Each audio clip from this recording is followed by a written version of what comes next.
people in that tradition that are doing things that most of us haven't seen that before. Ayahuasca helping people kind of come in touch with spirituality and finding that connection through nature. Your whole system, the coherence is going to be part of what is informing us as to what's wrong and how are we going to get better. You don't get to just think your way there. You have to feel your way. Your own heart and your own mind play a big role in that. They call it like a planta maestra in Spanish, like a teacher plant. It's an opportunity to learn from the wisdom of nature, to connect to divinity, so that it give you access to a divine consciousness. Conditioning can happen on the epigenetics and be passed down. How can people best integrate that experience? It's not like just drinking ayahuasca is the answer to everything. People went to the Amazon for a week and now they're over here serving it. And it seems really dangerous to me. In the psychedelic world and the plant medicine world, there's a lot of foolishness. I just went through a DEA site visit today at my apartment. Welcome everybody to the Heart Coherence Collaborative. We're so excited. We have a new friend, Dr. Tafur, with us today. Thank you for being here. I might have said it wrong. We had a discussion about it. Awesome. And, I've had a few friends recommend you and also our collaborative. So we're really excited to be here and take a deep dive into your journey and all things ayahuasca. So thank you for being here with us. Yeah, thank you for having me. Nice to be here with you. Yeah, so I'd love to hear the story of how a medical doctor becomes interested in psychedelics and in the emotional and spiritual realm. I know you have your own story of how you got there. Yeah, that's right. Yeah, no, there's a book about it. I wrote about Fellowship of the River, and I talk about my journey into that in medical school, that just the I don't know, being in medical school was a depressing experience for me, like to the point of feeling like kind of depressed that I needed help. And my dad is a psychiatrist actually, and I got exposed, to try a little antidepressants. A lot of the students were taking antidepressants actually, or a fair number. Mm-hmm. So I tried that a little bit, and that was helpful actually, kind of for what I was going through. But then eventually, I wanted to try something more natural or different. And so I being from Arizona, I had the opportunity to go to this place called the Peyote Way Church of God, which is a place where they offer peyote ceremony outside of in a more open way. Peyote generally is like reserved for the Native American community. There's a scarce resource. But at this place, they grow their own, they cultivate their own peyote, and so they kind of protect the wild populations. And I had an experience there, and that experience was really a big deal, and it really was very helpful for me, and I got a lot out of it. And I just thought, wow, I can't believe you can do this. This is so helpful, and I wanted to learn more about it. And I became friends with those people running that place, and returned a few times, and then my family's from Colombia, South America. And so I had heard about ayahuasca. And because of how I responded to peyote and what I was witnessing around peyote and the ceremonial work, I was very curious about ayahuasca. So then I went down to Peru when I finished my family medicine residency. And then I had a really big experience there, getting introduced to ayahuasca ceremony by Shipibo healers in the Peruvian Amazon. And that just began this journey. I sort of kept going down and started bringing people down to go through healing, and became friends with the healers. And then eventually was invited to help start a healing center down there with one of them, with Ricardo Maringo, and also our friends Fita Mamich. And so we opened that place, and I lived down there for a while and helped run that center. I would love to just hear, what did you learn from ayahuasca in your time down there? Well, I mean, the school of it is kind of like it's a deeper, bigger, like traditional Amazonian plant medicine. So it's like ayahuasca is part of it, and it's also a deeper kind of held within just spirituality. So that it's not per se just ayahuasca, but ayahuasca helping people kind of come in touch with I guess what I would call spirituality, and also finding that connection through nature, and having the nature help guide that process for people. And that with that kind of support, and then the ancestral culture, the traditional culture, it's not just ayahuasca, because a lot of people can drink ayahuasca and they do down there, and it's not really that impressive what a lot of people do with it. It's not very like, I don't know if it's really reaching the potential of what maybe the plant could provide, kind of the full sacred beauty of it. But there are traditions, and there are people within those traditions that really have been working to refine and advance practices that you could use to work with it, and with a lot of discipline, with a lot of dedication. And so then those guys that I got exposed to, and the individuals, men and women healers that really kind of in the Shipibo tradition that were really advanced in the practice, and watching them kind of help facilitate some really impressive healings of people, a lot of Americans. And what I talk about there in the book, and what was kind of introduced the idea, was just this idea of how powerful kind of the emotional and spiritual dimension of healing is. As a medical doctor, you see, okay, you try all the other stuff and tried this, tried that, but you haven't really touched on their deeper emotional healing, or helping them find like a deeper spiritual context to try to do that emotional healing in. And then, but if you were able to provide that and guide people through that, um, that can be really positive for a lot of people. And that's one side. And then, yeah, the other side is that, yeah, there's a really advanced tradition down there too. That there are people in that tradition that are doing things that, yeah, most of us growing up here, we haven't seen that before. And so it would be like hard to believe. Yeah. I wonder how you straddled these two worlds, because it's probably a pretty bold move at the time, especially being new in the medical field. How did you manage all of that? And they are sort of discordant worlds. And how would you recommend that other doctors or therapists branch into the work that is the emotional part of chronic disease or psychedelics? Yeah. Well, I think that that's the big step, is to kind of like, I mean, when you're all involved with heart math, is that it's they're not really discordant worlds, they're discordant worldviews. Right.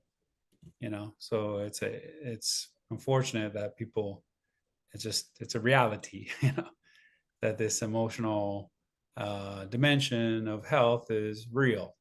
Mhm. And so everybody kind of knows that. That's kind of a common sense uh, concept for any living being, walking the earth. People can tell in their dogs, and in their animals, and in their children. And so it's there. But then, yeah, then there's some kind of like this deep indoctrination that people feel like, oh, you have to go this far into this belief system, let's say, like any kind of belief system. But in this example, the materialism and the science, that obviously has a lot of utility, and there's a lot of really amazing information that we're learning from exploring things that way and learning about the world that way. But there are obvious like points at which it's not like, it doesn't really know past a certain point. And so, but it presumes to know past a certain point, and kind of like, I don't know, in the same way that any kind of belief system might kind of overreach, and make it say, well, we don't know, past that, we don't know how it works, but we believe that it works like this. We believe that the science will figure it out. So if we just stick to our guns and stick to this side of this kind of way of thinking, we'll get there. And so anything that's outside of that is too woo woo. It's not real. You can't prove it. And so we don't want to hear about it. And, there's like, I think a lot of evidence that the reality is to really tap into that emotional side or that spiritual side, that there's a lot of vulnerability that you have to kind of deal with, so you don't get to just think your way there. You have to feel your way through part of it. It's not something that you can just, oh, because you thought I think this, you think that, I'm right, you're wrong, and that it's over and you have the whole story. It's like, no, you're going to have to feel what's going on, because your whole system, the coherence is going to be part of what is informing us as to what's wrong and how are we going to get better. So to open ourselves to that coherence is a very vulnerable place, actually. In many cases people are definitely carrying a lot of unresolved trauma. And so I think that in the society, and then within, let's say, the Western medical system, and I would say in a lot of just materialistic kind of leadership of a lot of the culture at the university level, at the corporate level, at the political level, that there's a lack of spaces and places where people could actually feel safe enough to go into that kind of vulnerability, to work through some of that stuff, without judgment. So as that is not there for those people, many of them, then they basically don't want to go there. That's how they say it, right? I'm not going there. So it's like too woo-woo can mean, okay, we were trying to protect against charlatans, and we're trying to protect against, misleading. There's plenty of abusive people that are twisting people around and, misguiding people. But there's also people that are just afraid, or they don't have the support they need to go into those places. So they want to keep that stuff away, So this like discordant world, I would say there's a lot of that in the medical education system. When you go through medical education, it's a tough environment, first of all. So you have to get jaded to some degree. If you want to work at the hospital, work at the hospital for a day, work at the hospital for 2 days. See what that's like, watch somebody die right in front of you, watch them bleed out, watch somebody lose their child, watch go push on a dead person's body. So, it's hard, and it's very intense. And so people, you kind of have to shut down a little bit just to get through it and to take on that work for the society. That being said, it's like, again, we still don't have enough. Maybe it's growing, it's improving. There's ways to make it better. To kind of, okay, well, how do you support people through that? How can you help people kind of like process, shed, release, decompress, so it doesn't build up too much? Because if it builds up too much and they shut down too much, then they're going to close themselves off to that side, and then they don't want to go there because it's too painful at that point. So to me, the discordant part is really about that. It's like something that my experience is that I try to be compassionate. I mean, I will speak out against the arrogance. If somebody's being so arrogant about their position in the matter, I might speak out against that. But I know in my heart that I need to have compassion for that person, because I can tell that's what it is.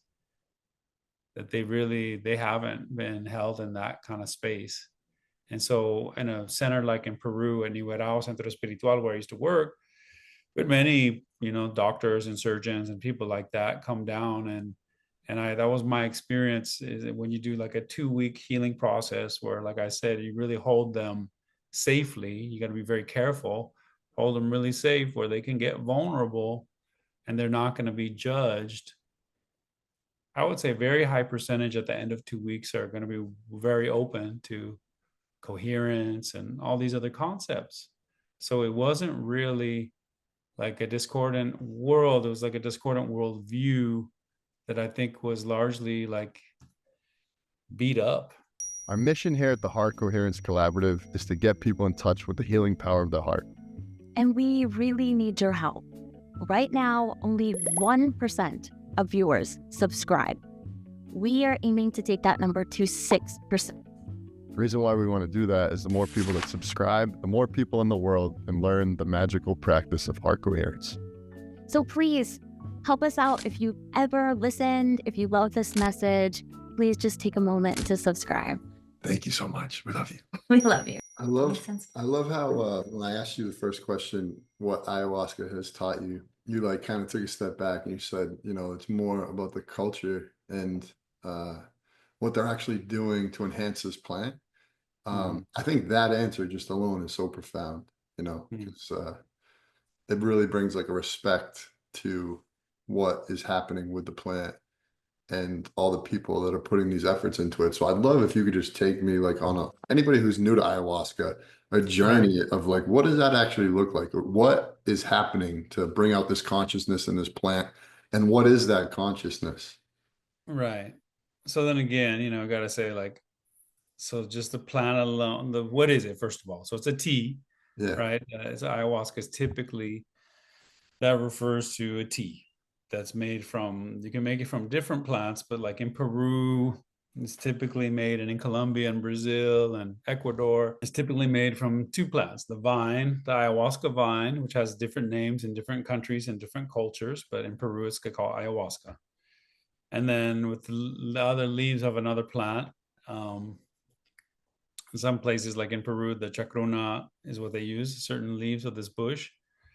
And so the combination, you know, has this, it's true that the chacruna leaves have DMT, this psychedelic compound, right? And that's true, that's known. And also that the vine has these other compounds, these harmala alkaloids, these different things that have psychoactive properties that affect the way your mind works, but also affect the way the DMT is metabolized, so that if you take it in from the leaves with the vine, it lasts longer.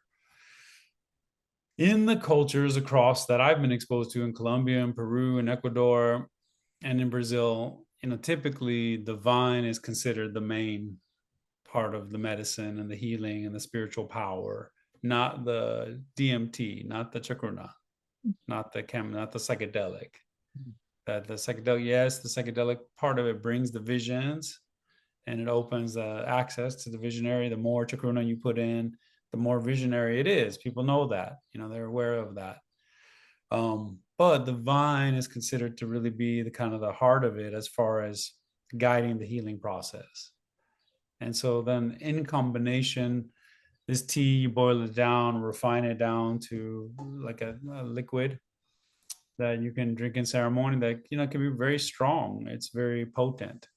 I would say that can be much more potent than a lot of other psychedelic substances. So it's treated with a lot of respect in the culture. You know, it's not treated lightly. It's not something that's really used recreationally. They don't really have that problem of people trying to use it that way, because it's a handful, you know, to deal with. It's a bigger effort, you know, to prepare. And so they have like the ceremony and the structure. And so just by itself, like ayahuasca, you know, I bring up the example of Peru and in Iquitos, Peru, where a lot of people go to try ayahuasca ceremony. And that in Iquitos, where there's ayahuasca, is very available for many centuries or millennia, and they still have a lot of problems. So it's not like just drinking ayahuasca is the answer to everything, you know, or that if everybody drinks ayahuasca, you know, then everything's going to be, or if this politician drinks ayahuasca, what's going to happen? You know, and so I don't really, I think the plants can take you as far as you're willing to go. So your own heart and your own mind play a big role in that. And so your own conscience, like how if something's brought up to you, you can still choose to be bad. You know, you can still choose to work towards more destruction in your own life or in other people's lives, you know, even in the presence of the plants.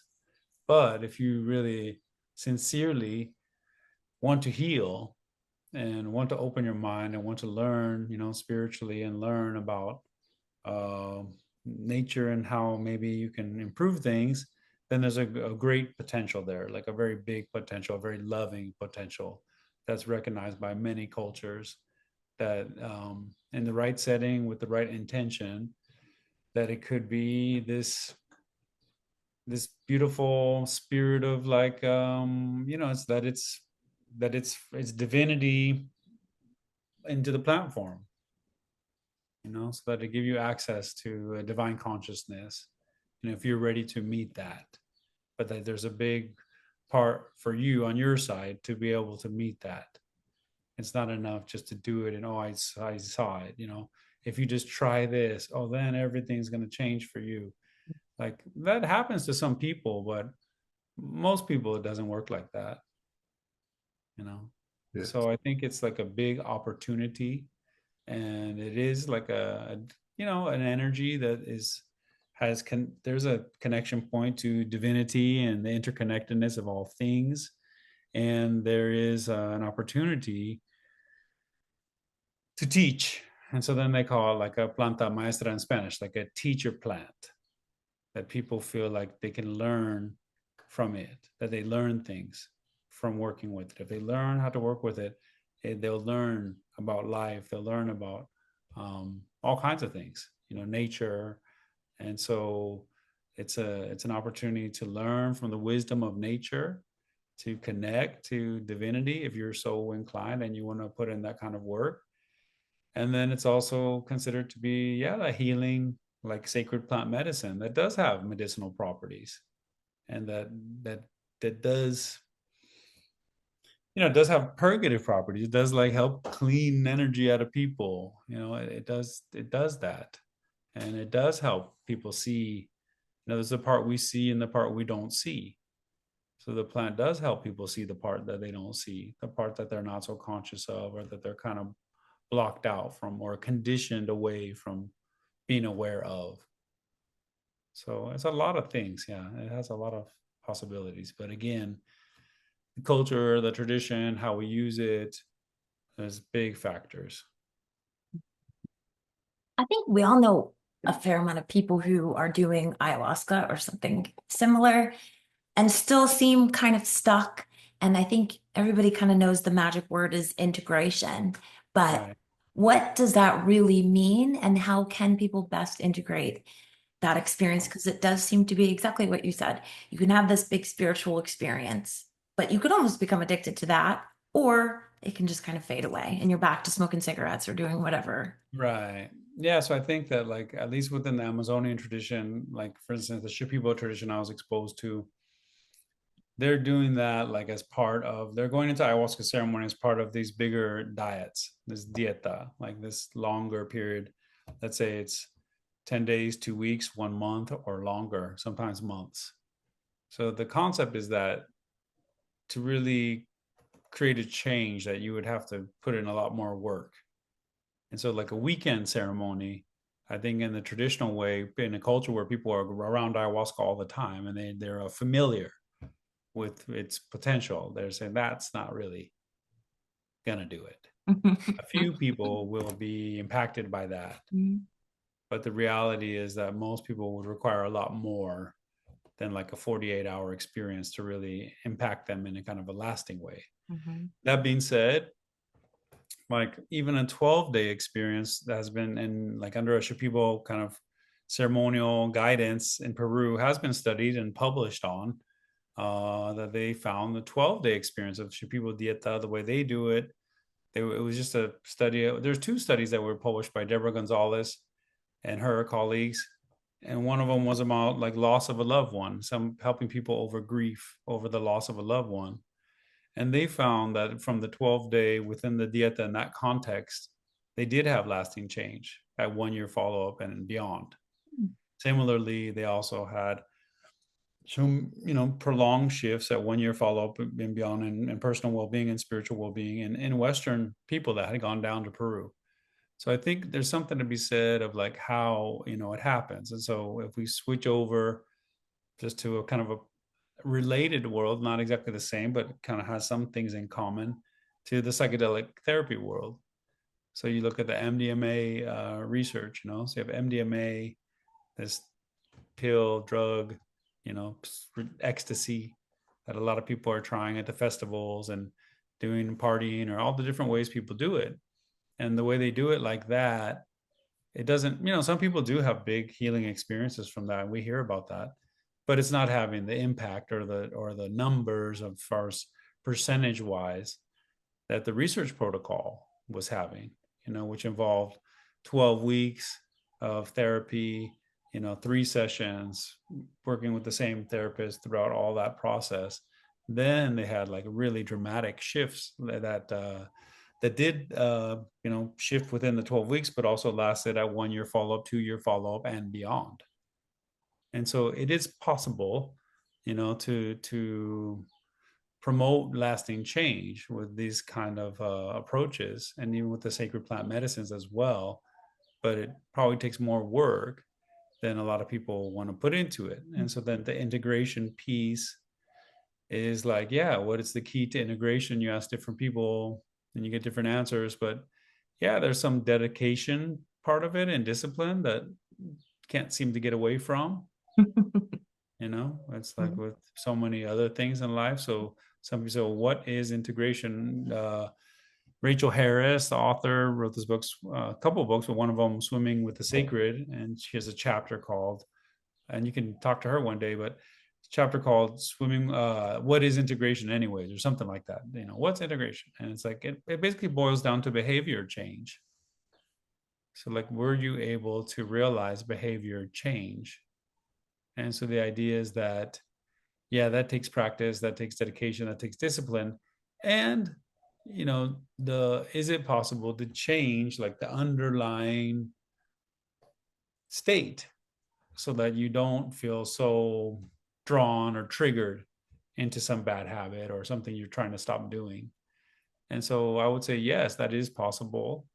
And that's like, we call that like a deconditioning process. And so that the idea is that we've been conditioned by life and trauma and different things, and that we're carrying a lot of that stuff, and it's within us, and it's uncomfortable. It's uncomfortable, so it's hard to motivate to do some of the things that we want to do. And so, yeah, there is dedication and discipline involved, but you also need a break. You need some relief from that. And can you get relief? Can you decondition? Can you unburden the system? And so I would say that there's definitely evidence and a lot of experience that yes, it's possible, but it would probably take more work than what some people are doing. Yeah, so I have from my own experience, I have a background struggling with addiction and go to AA, and I've been going to AA for a long time. And when I'm in AA, the community really helps me. It just being in that community. And one thing that I've observed over the last few years is like there's these pockets of psychedelic communities that pop up. And I see people from the fellowship. I'm open to plant medicine. I've tried all of it. I've had deep healings. Um, but I've seen people from the fellowship leave and go into these like little pop-up communities where people now, went to the Amazon for a week and now they're over here serving it. And it seems really dangerous to me, these little pop-up things that are happening. And I've seen a lot of people just like lose their connection. And so I'm curious if you've ever put any thought into that or observed anything similar. And, what is it that's really causing these people to not, they're going and doing these journeys, but maybe the community support's not there. Like, what's the missing link and what's the danger? Yeah, well, I think that there's no question that like the community support that AA provides, and I mean that's like the probably the biggest example of like a culturally driven, free support system that's working to help people and is making a bigger difference in people's lives than so many other approaches. And so it's really powerful. And there's like in the book I present a case of a guy who was doing cocaine, all the way up to coming to Peru. Felt like he had this huge healing, and then left there. He was like, I don't know, found self-love and got over his worthlessness, and he was doing so good, and lasted about 6 months, maybe 9 months. And then he was back at his old job, and there was a lot of drug use in his old work, and and he fell into it. And then he realized, okay, he needed to get plugged into like a sober community. He needed social support to be part of his life. You know, like if your only social support is everybody's on drugs, then Right. kind of right, it's kind of tough to socialize and be sober. So he needed to plug into that. That was a thing that he needed to help him. And you know, and he relapsed a few times, and but overall seemed to continue to improve. And so then through him and through the network of his community, then you run into like people in AA or NA, and then some of those people are hitting a plateau in that world. Yeah. So there's people, they're doing everything, they're doing all the steps, and they're doing everything that they can do, and you know, trying to stay out of trouble and stay with their sponsor, and they hit a plateau, and so they wanted some other kind of help. You know, whether maybe some of them are going to therapy, or some of them are going to try this, or some of them are going to try that, heart math or breath work or other stuff, and some of them want to try plant medicine or psychedelics, and a lot of them feel really guilty about that because it's like, oh, the sober movement, and they wouldn't want to tell their sober community because they think, oh, you're falling off, you know, you're falling off the wagon because you're trying to get high again. And so we had many people come to the center in Peru who were coming out of those like worlds. And so then you know, for us, like the important thing would be the people that are able to be reintegrated, you know, back into their previous community if possible.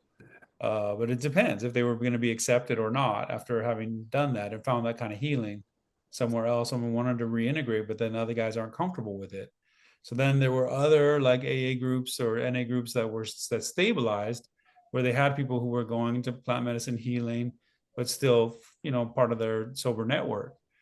So that was going on. So then, you know, I thought that was nice to see, but all those dynamics were at play for some of those people. The pop-ups and people going down for a week and then trying to start and do something is like, for us, that's just, there's a lot of foolishness, you know, in the psychedelic world and the plant medicine world. There's a lot of foolishness. I think everybody can sense it. Everybody's aware of it. It makes a lot of people uncomfortable, the kind of enthusiasm that people get worked up over, you know, without really having that kind of a track record.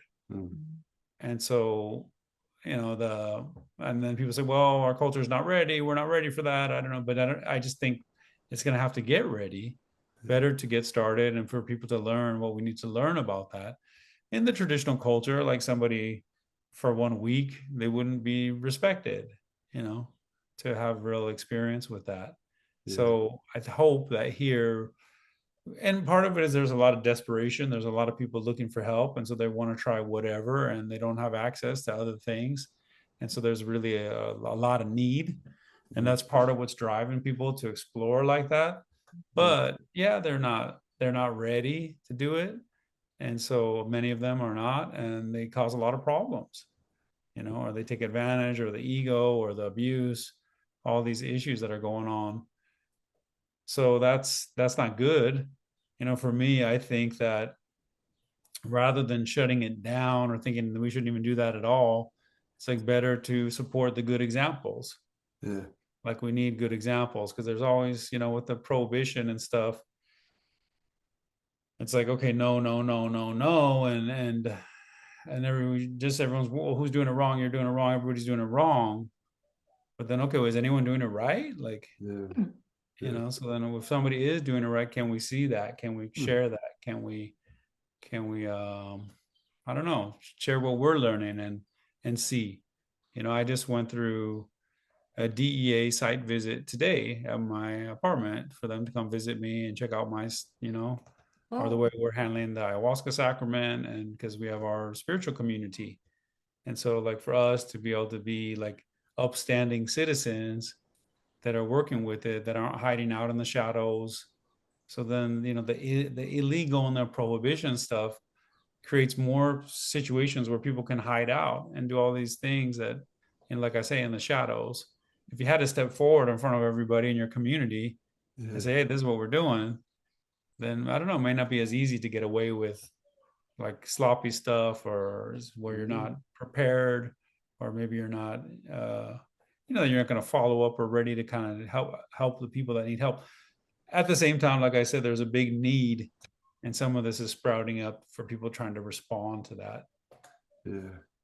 Yeah, just as a quick follow-up, Mhm. I actually, when after I did ayahuasca, I felt a little shame, honestly, like within the community, but Yeah. it was actually my own shame. Mm. And so the second I got honest, I told my friends and I went and got a white chip and I basically just started over, but it allowed me to be honest again and everyone loved me up. So if you're listening and you're one of those people, thank you. And all it really took was just me to get over my own fears because the people of AA were there for me. The people of NA were there for me.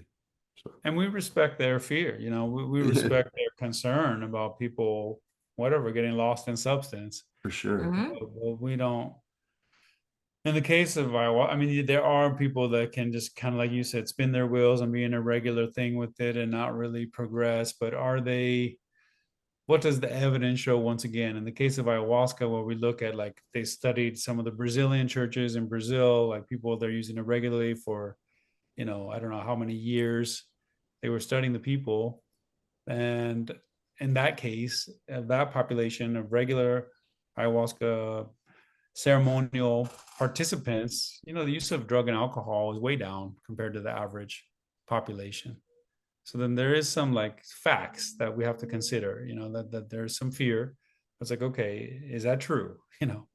Is it true that people going in and out of ceremony, and that some of them, sure, some of them are spinning their wheels and stuff, but by and large, what are the trends? Mm, And that was what they observed in the Brazilian study. mm. Yeah, it really comes down to like intention, like you were saying about the MDMA, like it Mm. really is how are you using this stuff? Yeah, and it was interesting if you read the history of AA, there's a point at which Bill W., who's the founder, started using LSD and actually at the time said he thought this could be a cure for alcoholics. He got a lot of Right. pushback and then kind of like definitely quieted down his use. I think said he stopped. I don't know if that's true, but Right. it's very interesting and I'm curious. It is more and more known that the use of psychedelics can help addiction. What do you think those mechanisms are, and what do you think is at play in the healing of addictions through ayahuasca Yeah. or Well, I psychedelics? think that in the case of Bill Wilson, or his journey, and whatever substances he was using, that apparently was a big, like, influence on the formation of the 12 steps, and the connection to a higher power and all the rest of it. And so that it helped them do that, to go through the steps, I guess you might say. And so when you look at the research right now on the psilocybin mushrooms or psilocybin pills for alcohol, which they're doing research in New York and NYU and starting to publish on the results, they're seeing that, number one, that there is, like, getting over the worthlessness that some people feel, the, like, the mystical experience, like helping them find their, like, sacredness, that they don't feel worthless. Mm. And then that's really important, actually, because like, if you have nothing to lose, then you're just like, well, oh well, go back to it. And so there's something there to try to help people find. And then beyond the mystical experience, what they published not too long ago, they were saying, well, it wasn't just that. It was like helping people going through these forgiveness process, you know, going to this gratitude process, going to a self-love process. Like, those were the really big, you know, kind of mechanisms that help them shift. So then another way that people describe it, another body of research, is like looking at emotional processing. In other words, like, if you get triggered by something and you get emotional and you get upset, and then, but again, can you process it? Can you get out of it? Can you work through it? That's a thing. There's even a biology to that. And so they see that the people that were healing from, addiction related stuff, but also anxiety and depression, that it was that they were able to, like, shift their emotional processing, that they're not getting triggered as easily as they used to get triggered. Their system is calming down, you know, like this coherence, the heart math kind of idea, this polyvagal, you know, the autonomic nervous system, the physiology of your, what I call your emotional body. So like how much fight or flight stress response is going on in there, you know, that you have to like temper with mood altering substances. You know, it's too intense what you're feeling. So then you'd have some drinks. So now all of a sudden you come down, or cocaine makes you all this, you feel like you can love yourself or you feel great.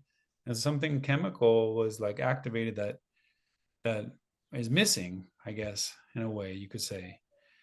And so then a lot of people, while they're looking at all that data, they're showing that it's like they're like people like Gabor Mate, you know, who's a big addiction focused doctor, who got involved with plant medicine and ayahuasca and things like that. And just showing that really it's like for him and his research in the books he's talked about, and he's not the only person sharing this idea, but that it's trauma, that is trauma underneath this nervous system dysregulation. And their trauma often from childhood or even ancestral trauma or later in life, you know, like combat or other, you know, big accidents, that things that happen that really mark people's systems. And so how do you decondition that trauma? And so you have to open up. So there's even like, there's some neuroplasticity. That's part of it too. Like, how can you open up brain structures that maybe are too like rutted down? Do you need something like that sometimes to reopen and allow things to rearrange a little bit, rewire? So that's definitely a factor that's being described in psilocybin, MDMA, ayahuasca, across the board, ketamine as well, that like increasing neuroplasticity. That also there is, in addition to all that, what's helping you do these shifts in emotional processing, what's helping you find the perspective to love yourself or to forgive yourself or to forgive someone else. And so there is a spiritual element that keeps popping up, you know, there is a spiritual element that keeps popping up in the research. And so then they call it like connectedness is the latest phrase, that like increasing people's connectedness, how connected they feel to themselves, to their own heart, to their emotions, to their body, to their loved ones, to their society, their community, to nature, to the universe. Like if you can help them find more connectedness, that's a that can help you predict long-lasting change. So there's like shifts at the emotional level, like neuroscientific stuff of how it affects your brain and the neuroplasticity. And there's also this connectedness and some kind of like spiritual access to energy that maybe you can draw from, you know, that can help you do what you're trying to do. Yeah, so for me personally, like say I had a giant bag of MDMA here, and I did it one night. So you really do. No, I'm just being honest. I probably wouldn't be the most safe with that, you know. And same with even Right. mushrooms, you know what I mean? Like I have an addictive personality, and it would Right. just be like so. And I know a lot of people that are like that, and so Yeah. I would love it, like for anyone listening that's struggling right now that might be interested in this. What's the best way to go about moving forward with something like this in a safe way? Well, there is a big difference of, okay, they call it like set and setting is the first thought, you know, like what is the set? What's the mindset of everybody involved? What's the setting?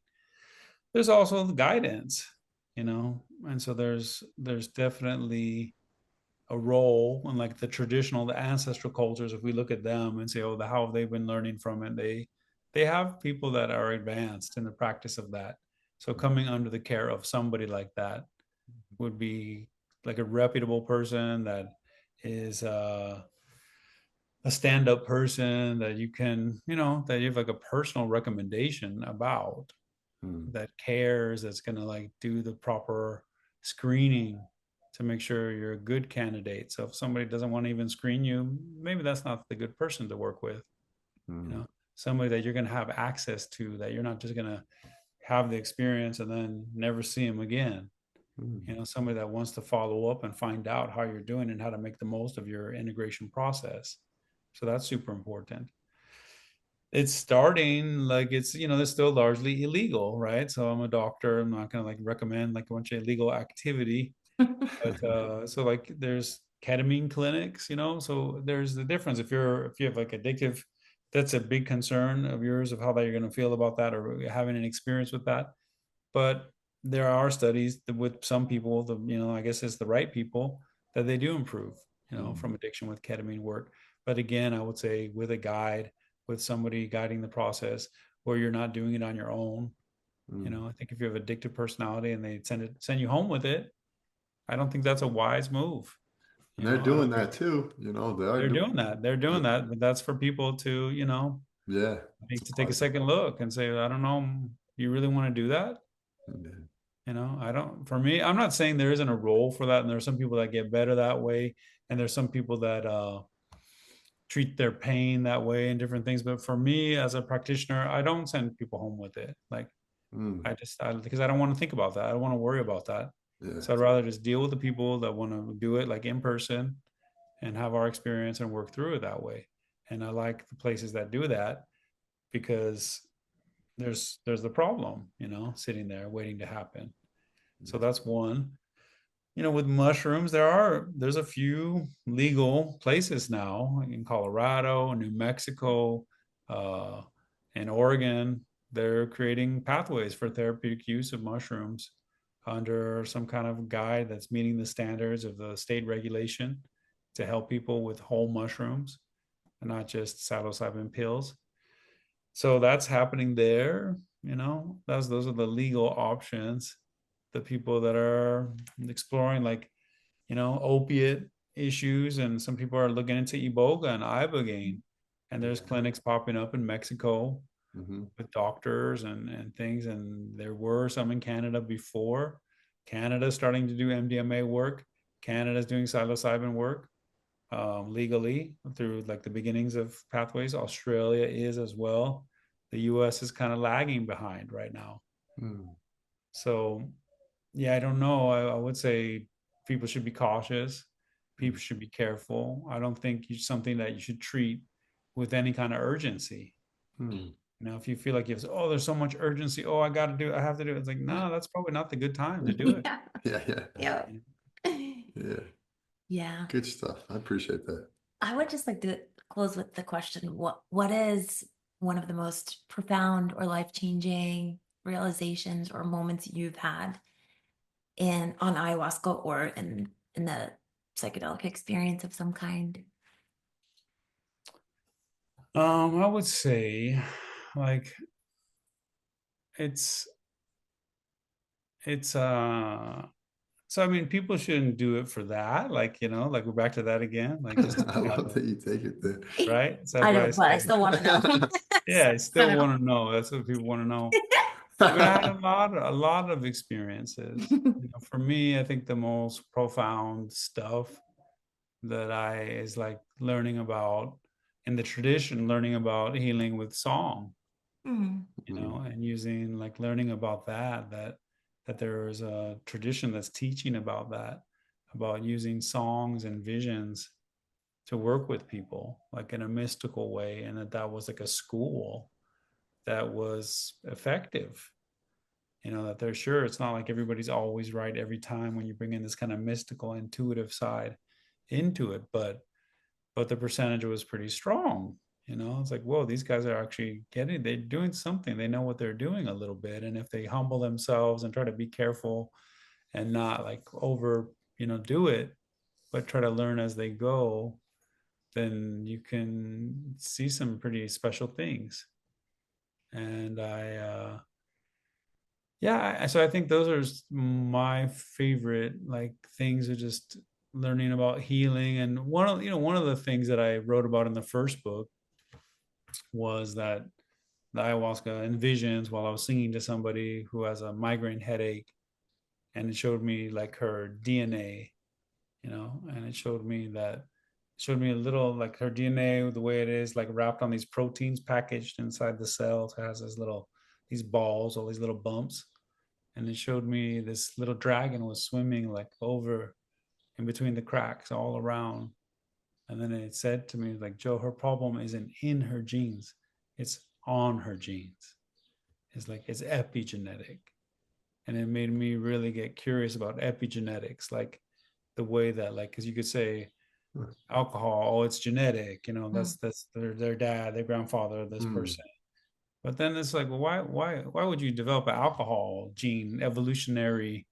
You know, it doesn't make a lot of sense.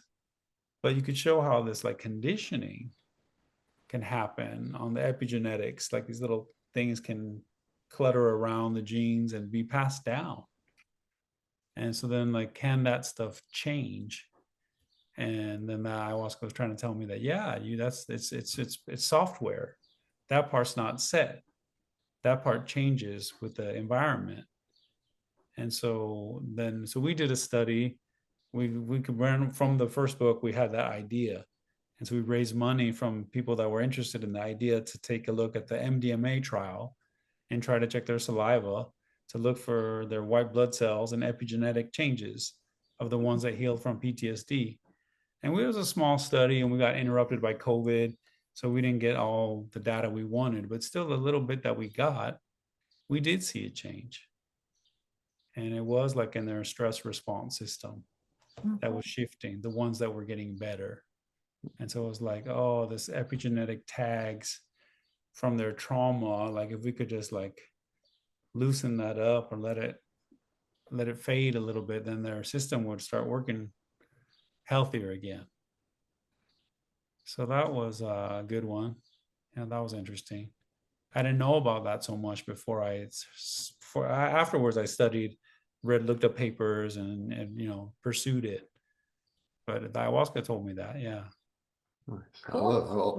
Always think about that dragon, you know, the dragon on the genes. Yeah. That's a good visualization. I'm gonna probably not be able to Yeah. think about that. Well, I want to just thank you for coming on and being a part of this event. Yeah.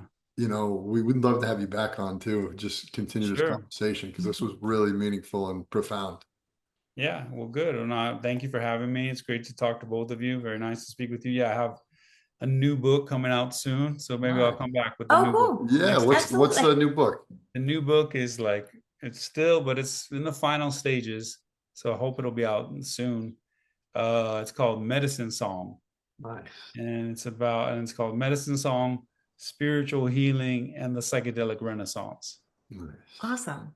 Yeah. Beautiful. Well, it'd be good timing then. You can come back and talk about the new book. Yeah. Exactly. Awesome. Okay. Thank you, Dr. Joe. Thank you, Thank Dr. you. Joe. We're sending love to everybody. Bye, everybody.